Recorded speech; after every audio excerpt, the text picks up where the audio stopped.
안녕하세요, 어머님. 저 타이틀에 성적으로 증명된 강사라고 쓰여 있는데요. 이번 기말에 중등고 아이들 110명이 제 수업 들었습니다. 그러니까 저를 제외한 나머지 강사들 수강생 다 합쳐도 40명, 50명도 안 된다라고 보시면 될 것 같고요. 그리고 이제 제가 중동이랑 영동이랑 경기 수업을 하고 있는데요. 학교마다 어머님들께서 익히 알고 계신, 사실 요게 학원 설명회라서 선생님 성함을 직접 말씀드리긴 힘들고, 이 고등학교 전교권 아이들만 다 듣는다고 하는 그 최상위 수학 선생님 반 아이들 거의 다 제 수업 듣고 있습니다. 근데 이제 앞서서 센터장님께서 말씀하셨다시피 정말 수학에서 무조건 1등급 나오고 정말 학교에서 3명, 4명 만점 나올 때에도 가볍게 만점 받는 친구들이 이번 기말 동안 저한테 연락을 정말 많이 했습니다. 그 일반 사회 파트에 나오는 내용들이 제 테스트나 모의고사 아이들이 보면서 너무 헷갈리는 게 많았고 생각보다 틀린 문제가 너무 많았다. 심지어 어머님들께서도 그 전교권 학생들 어머님들께서 연락을 많이 주셨어요. 그래서 우리 아이들이 당연히 수학과학은 중3 때까지 선행을 미리 해놔야 되지만 통사라는 과목을 앞으로 어떻게 준비해야 되는지에 대해서 간략하게 말씀드리도록 하겠습니다. 그래서 이게 사실 원장님께서 제 뒤에 들어오시면 이어서 하시는 말씀인데 무늬만 서울대가 아닙니다. 저는 정말 다른 강사들하고는 정말 차이가 나는 퀄리티를 보여드리고요. 보통 제 수업 듣는 아이들이나 학부모님들께서 저를 비교 대상으로 삼는 강사분들이 같은 사회 과목 내에서는 거의 비교를 안 하시고 학교마다 그 국영수 1티어 강사분들하고 항상 비교를 하십니다. 그래서 SNT 비롯해서 시대랑 미탐에서 수업을 진행하고 있습니다. 그래서 이 바뀐 통합사회가 어떻게 달라졌냐면요. 일단 통사 1 같은 경우에는 전반적으로 지리 파트 비중이 높습니다. 그러니까 전체 단원 구성 자체가 지리 비중이 거의 한 3분의 2 가까이 되는 이 내용들이다라고 말씀을 드릴 수가 있고요. 그래서 보통 대부분의 학교들이 통사를 일주일에 4시간 수업을 합니다. 그래서 그 중에서 절반에 해당하는 2시간 같은 경우에는 지리 선생님들께서 수업을 하시고요. 반면에 나머지 2시간을 일반 사회랑 윤리 선생님께서 각각 나눠서 진도를 나가십니다. 다만 이제 이번 1학기 중간고사 때에는 역시나 지리 파트 비중이 높았던 데 비해서 이번 기말에는 아이들 그 일반 사회 파트에서 좀 변별이 많이 됐습니다. 그래서 일반 사회나 윤리 같은 경우에도 문항수가 많은 이 편은 아니지만 아이들이 좀 신경 써서 킬러 문항에 대비해야 되는 파트고요. 반면에 2학기 같은 경우에는 법이랑 경제 파트, 그러니까 크게는 일반 사회 파트로 분류되는 내용들인데 중간고사 때에는 법 파트, 기말에는 경제 파트가 좀 메인이다라고 말씀을 드리고 싶습니다. 그래서 일단 통사 같은 경우에는 교과서에 있는 내용만으로는 우리 아이들 뭐 중동이나 휘문 친구들 등급 가르기가 현실적으로 힘듭니다. 그래서 학교 선생님께서 수업 자체도 교과서는 거의 활용을 안 하시고 이 학습지 프린트로 진도를 나가시는 경우가 대부분입니다. 모든 파트마다. 근데 그 프린트가 교과 과정의 내용도 어느 정도는 담겨 있지만 지금 고3 친구들 선택 과목으로 보는 그 심화 개념들, 그 내용들 위주로 정리가 되어 있기도 하고 킬러 문항들, 등급 가르는 문항들은 다 이 심화 개념에서 출제가 되기 때문에 아이들이 이 심화 개념에 대해서 좀 완벽하게 이해가 되어야 합니다. 그래서 학교 선생님 학습지나 필기에 대해서 좀 꼼꼼하게 정리가 되어야 하고요. 이제 아이들 학교 보내면 수업 되게 열심히 들을 거다라고 생각하시거나 믿고 싶으시죠. 근데 이게 정말 최고의 학교인데 제 아이들한테 들어보면은 통사 한국사 같은 경우에는 거의 절반 정도의 아이들은 잔다고 합니다.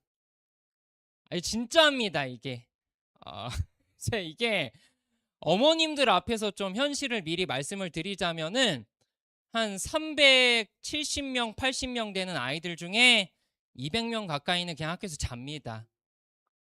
그럼 그 아이들은 이거 어떻게 정리를 하나요? 정리 못 합니다. 제가 중간고사 끝나고서 들었던 얘기 중에 제 수강생은 진짜 아니고요. 전에 들은 얘긴데 수학이 1등급인데 한국사가 30점대라는 얘기를 들었습니다. 50점 만점 아니고 100점 만점 맞고요. 그러니까 그 얘기는 뭐냐면 아이들이 본인이 관심 없고 좀 중요도가 떨어진다 싶은 과목에서는 아예 손을 놓는 친구들이 좀 많습니다. 그래서 지금 학생 친구도 와 있는데 정말 학교 수업 시간에 선생님 학습지 내용이나 필기 꼼꼼하게 정리해야 됩니다. 이게 제가 지금은 약간 웃으면서 말씀을 드리지만 제 수업에서는 정말 아이들 많이 다그치고 혼냅니다. 그래서 이게 물론 저야 꼼꼼하고 잘하는 친구들 필기나 내용들 확인해서 아이들한테 정리를 해주지만 아무리 하고 나서 제가 정리해준 내용을 듣는다 하더라도 학교 선생님 수업 때 본인이 집중해서 정리하고 열심히 한 달 반 동안 했던 친구랑 비교하면은 차이가 날 수밖에 없습니다. 특히나 학교마다 이 심화 개념의 내용들이 좀 많이 차이가 납니다. 그러니까 같은 단원을 시험 범위에 들어간다 하더라도 선생님의 전공이나 선생님 스스로 이게 비중이 높아야 된다라고 여기는 내용들이 좀 다르시기 때문에 실제로 같은 단원 학습지 내용들도 좀 차이가 많이 납니다. 그러다 보니까 우리 학교 내용에 맞춰서 좀 꼼꼼하게 정리가 이루어져야 합니다. 그리고 이제 문제 유형이 앞서서 센터장님께서 중학교 때까지 사회는 그냥 시험 전날 한 일주일 책 한두 번 보면은 단순 암기로 문제 풀만한 문제들이 좀 많이 나온다라고 말씀을 드렸는데요. 물론 고1 통사에서도 그런 문제는 출제가 됩니다. 근데 그런 문제들의 비중 자체가 적기도 하고 제가 수업 듣는 아이들한테도 하는 얘기지만 그런 문제 맞춘다고 등급 올라가지 않습니다. 그냥 틀리면은 등급이 떨어지는 문제들이고 아이들이 어려워하는 킬러 문항을 맞춰야 그 상대평가 안에서 등급을 올릴 수 있다라고 생각하시면 될 것 같습니다. 그래서 요즘에는 정말 선생님들께서 신경 써서 출제를 하시면 제가 봤을 때에는 평가원 모의고사랑 비교해도 손색이 없는 문제들이 꽤 많이 나옵니다. 그러니까 아이들 입장에서는 지금의 고3 친구들 수능이나 모의고사로 보는 형태의 문제들이 킬러 문항으로 나온다라고 생각하시면 될 것 같고요. 이게 지리 파트나 일사 파트에서는 자료 해석 문제가 좀 많이 출제가 되는 편입니다. 특히나 지리 파트에서는 기존에 봤었던 지도나 그래프가 아니라 변형된 형태의 자료가 많이 출제가 되기 때문에 짧은 시험 시간 동안 안에 변형된 자료를 정확하게 해석하고 개념을 적용할 줄 알아야 됩니다. 그리고 당연히 지리나 법 파트에서는 암기가 중요합니다. 그러니까 암기를 안 하고서 이해된 것만 가지고 뭐 사전 배경 지식으로 풀겠다. 고등학교 와서는 통하지가 않는 얘기고요. 그러니까 정말 아이들이 남학생이긴 하지만 꼼꼼하게 암기까지 정리가 되어야 합니다. 그리고 특히나 윤리 파트에서 함정선지 문제 한 두세 개만 내면은 전교권 친구들도 등급이 팍팍 나뉘어지기 때문에 이 함정선지 문제에 대해서도 잘 대비가 되어야 하고요. 특히나 이제 작년에 중동고는 통사가 주관식이 없었습니다. 전체 문항이 객관식이었는데요. 올해부터는 서술형이 30점으로 바뀌었습니다. 그러니까 이런 식으로 그러니까 휘문 같은 경우에도 서술형 비중이 꽤 높은 편입니다. 그러니까 이런 식으로 서술형 문항의 배점이 높아지면은 설령 서술형 문항 자체가 좀 단순하고 쉬운 게 나온다 하더라도 아이들 입장에서는 대비하는데 많은 부담을 느끼기 때문에 그리고 실제로 머릿속으로는 대략 안다 싶은 내용들도 선생님한테 감점당하지 않고 꼼꼼하게 쓰기가 좀 어렵기도 합니다. 그러다 보니까 서술형 문항에 대해서까지 좀 완벽하게 대비가 이루어져야 합니다. 그래서 지리 파트 같은 경우에는 변형된 자료까지 해석하고 지도 해석하면서 암기 문제 잘 풀어야 되고요. 윤리 파트 같은 경우는 이번 기말에도 자연관이라고 해서 좀 킬러 문항 잘 나오는 파트가 시험 범위였는데요. 정말 아이들 나올 수 있는 함정선지들 제가 테스트 수없이 반복적으로 보면서 대비를 해드렸습니다. 그리고 일사 파트 같은 경우에는 이제 이번 기말에 학생들이나 어머님들께서 가장 많이 어려움을 토로하셨던 게 이 일사 파트였는데요. 그 3학년 그 사회문화라는 과목에 나오는 내용들이 좀 응용돼서 많이 출제가 됐습니다. 그래서 저도 정말 시험 기간 내내 아이들한테 좀 어려운 킬러 문항들 위주로 대비를 시켜 드렸고요.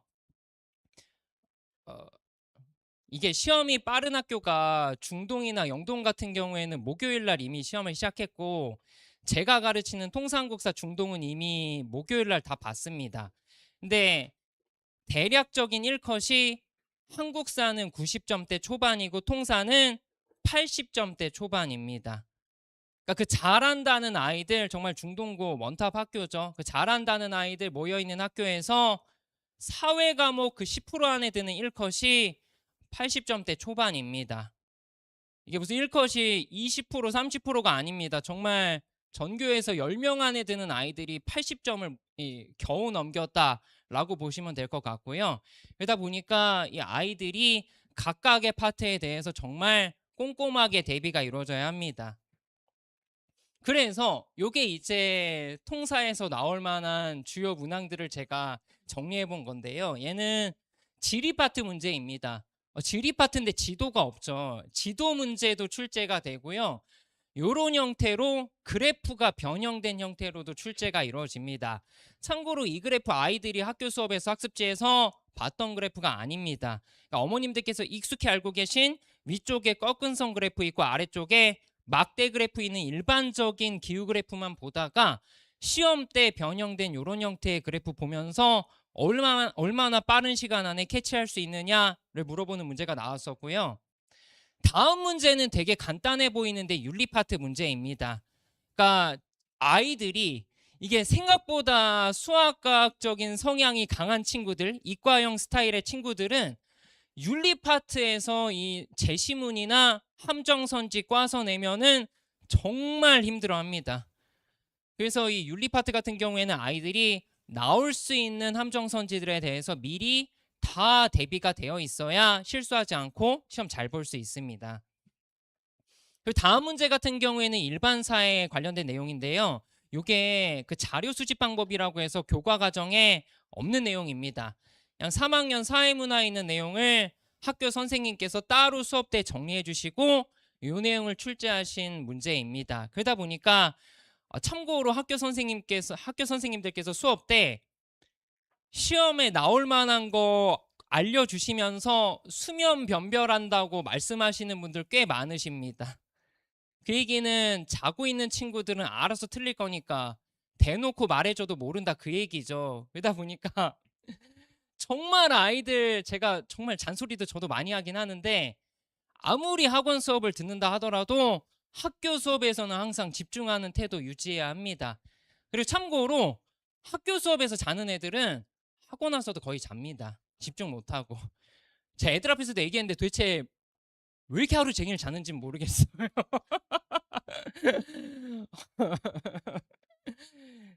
그리고 이 문제 같은 경우에는 되게 단순해 보이는 문제긴 한데 요게 막상 아이들한테 요게 학교에서 출제된 문제입니다.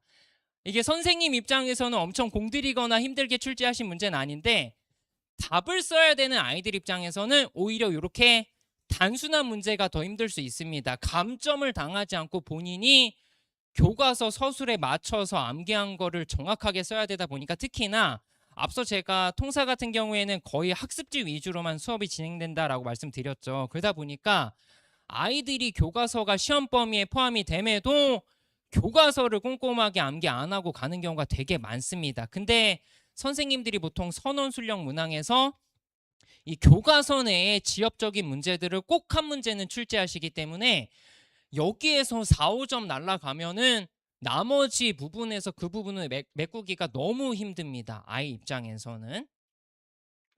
그 뒤에 내용도 마찬가지고요. 이게 사실은 전혀 중요하지 않은, 개념상으로 별로 중요하지 않은 내용인데 그냥 선생님이 지엽적인 문제 출제하시면 아이들 알아서 변별되고 틀립니다. 그래서 이런 것까지 꼼꼼하게 체크해야 되고요. 얘가 이제 지리 파트에서 어머님들 익숙히 알고 계신 지도상의 위치 포함해서 암기 체크하는 문제입니다. 그래서 통사 같은 경우에는 우리 아이들 시험 잘 보기 위해서는 핵심 개념 플러스 특히나 선생님 학습지에서 중요하게 다뤄지는 심화 개념에 대해서 체계적으로 정리가 되어야 합니다. 특히나 지리 파트 같은 경우에는 변형 자료가 많이 출제되기 때문에 자료 해석 문제나 그리고 밑에 다양한 모의고사 유형의 문제에 대해서까지 대비가 이루어져야 합니다. 특히나 재수업 듣는 학생들이 가장 만족도가 높은 거는 이 고난도 문제풀이입니다. 제가 새 학교에서 대략 300명 정도 제 수업을 정규 수업으로 듣고 있는데요. 이제 시험 기간 동안 3번의 모의고사를 보게 되는데 매주 테스트도 보지만 학교 문항수에 맞춰서 모의고사도 출제를 합니다. 근데 그 모의고사 학교마다 만점자가 한두 명 정도 나오거나 아예 나오지 않습니다. 그 전교권 친구들이 거의 다 듣고 있는데도 나오지 않는다는 거는 제가 억가 문제를 내서 그런 게 아니라 정말 퀄리티 있는 문제로 우리 아이들 대비를 시켜드리기 때문에 가능하다라고 말씀을 드리고 싶고요. 요건 이제 아직은 학교가 우리 아이들 정해지지 않았기 때문에 제가 내년 2월 때에도 어머님들 앞에서 이 말씀을 드리고 있을 텐데요. 정말 선배 학생들이나 어머님들께 각각의 강사들에 대해서 어느 정도의 퀄리티인지를 확인해 보시면 정말 차이가 크다는 것을 느끼실 수가 있습니다. 그리고 이제 한국사 같은 경우에는 이제 뒤에 들어오시는 윤정우 선생님께서 자세하게 안내를 해드릴 예정이기 때문에 저는 간략하게만 말씀을 드리자면 우리 아이들 1학기 기말부터 근현대사 들어갑니다. 그러니까 이게 어머님들 입장에서는 뭐가 달라지는 거냐라는 생각도 많이 하실 텐데요. 아이들 중학교 때 역사까지는 거의 2학기 기말까지 전근대사만 하고 끝나는 학교가 대부분입니다. 그러니까 흥선대원군이 집권하기 이전에 그 세도정치기까지 하고 끝나는 학교들이 정말 많습니다. 근데 그게 고등학교 와서는 1학기 중간 범위입니다. 그럼 1학기 기말부터는 아이들 입장에서는 정말 생소한 그 근대사랑 현대사를 자세하게 공부해야 되고요. 특히나 근대사부터는 짧은 시간 동안 안에 되게 디테일하게 다닥다닥 사건이 일어나기 때문에 그 내용들을 전반적인 머릿속에 흐름 잡거나 정치, 경제, 사회, 문화 파트를 머릿속에 체계적으로 암기하고 정리하기가 좀 많이 힘들 수가 있습니다. 그리고 한국사 같은 경우에는 시험에 따라서 난이도의 편차가 꽤 큰 편이기 때문에 만점자가 30명 이상 나오는 시험도 있지만 한 명도 나오지 않는 시험도 있습니다. 같은 학교에서 시험을 보는데요. 그러다 보니까 우리 아이들이 방심하지 않고 꾸준하게 시험 문제가 어렵게 나올 거다라는 거를 예상하면서 시험 대비를 해야 합니다. 그리고 아무래도 한국사는 통사를 포함해서 다른 과목에 비해서는 후순위가 될 경우가 높기 때문에 아이들 입장에서는 한 시험 2주 남겨놓고서 이제 한국사 시작해볼까라고 하면은 할 게 너무 많다 보니까 그냥 손을 놔버리는 친구들이 많습니다. 근데 정말 한국사는 시간만 투자하면은 성적이 드라마틱하게 오르는 과목이기 때문에 우리 아이들이 이게 제가 1학기 중간 끝나고 나서도 현 고1 어머님들 앞에서 간담회를 했었는데요. 어머님들께서 정말 많이 말씀하신 게 우리 아이 중간고사 때 시간 분배만 제대로 했어도 통사 한국사 훨씬 잘 봤을 텐데 너무 아쉽다라는 말씀을 많이 하세요. 제가 지금 현고1이 아니라서 냉정하게 말씀드리자면은 시험 기간 때에는 수학 점수 안 바뀝니다. 근데 이거는 정말 제가 현고1 어머님들 앞에서는 여기까지 목구멍까지 올라오는 얘기인데 차마 어머님들 앞에서는 할 수가 없어요. 근데 이제 예비고1 어머님들 앞이니까 수학 실력은 이 겨울방학 때까지 끝낼 생각 하셔야 돼요.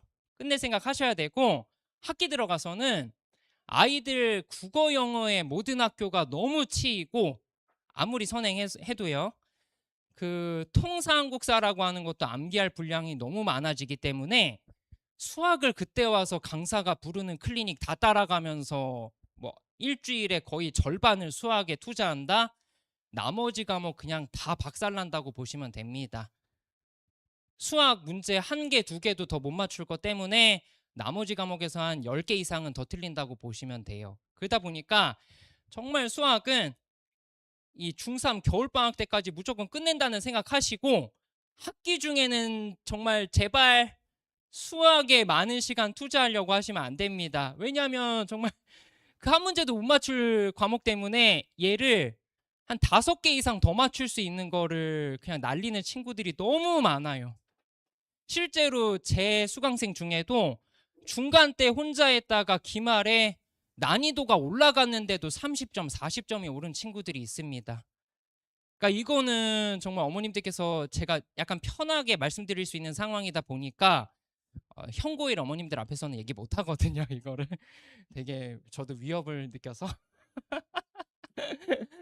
그래서 아이들 시험에 정말 잘 대비해야 되고요. 특히나 이 사료 해석 문제에 대해서 꼼꼼하게 대비가 이루어져야 합니다. 그러니까 역사 자료들 잘 해석하고 선후 관계 파악하는 게 중요하다라고 말씀을 드리고 싶습니다. 그래서 정말 통사 우리 아이들 1등급 받기 위해서는 이거 정말입니다.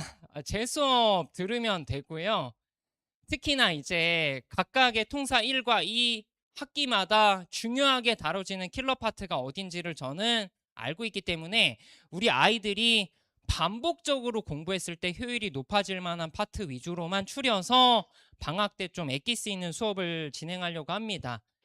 그래서 1학기에는 어쨌든 지리 비중이 가장 높기 때문에 특히나 지리는 반복적인 학습을 통해서 머릿속에 훨씬 더 기억이 잘 남는 파트다 보니까 지리 위주로 진행을 하고요. 2학기 때 같은 경우는 우리 아이들이 법 파트의 암기나 경제 파트 응용 문제들을 많이 힘들어합니다. 그래서 특히나 경제 같은 경우에는 머릿속에 한 번을 정리해 놓으면은 겨울방학이나 그리고 이제 내년에 1학년이 돼서 실전을 하게 될 때 좀 많이 도움이 된다라고 말씀을 드리고 싶습니다. 그래서 이제 우리 아이들 방학 시작할 무렵인 제가 사실 중학교는 방학이 언제 시작되는지 잘 몰라서요. 근데 주말 수업이라서 뭐 방학과 별로 상관이 없고요. 매주 토요일 오후 2시부터 우리 아이들의 성적을 미리 만들어 드리기 위한 수업을 진행할 예정입니다. 저는 여기서 마무리하도록 하겠습니다. 감사합니다.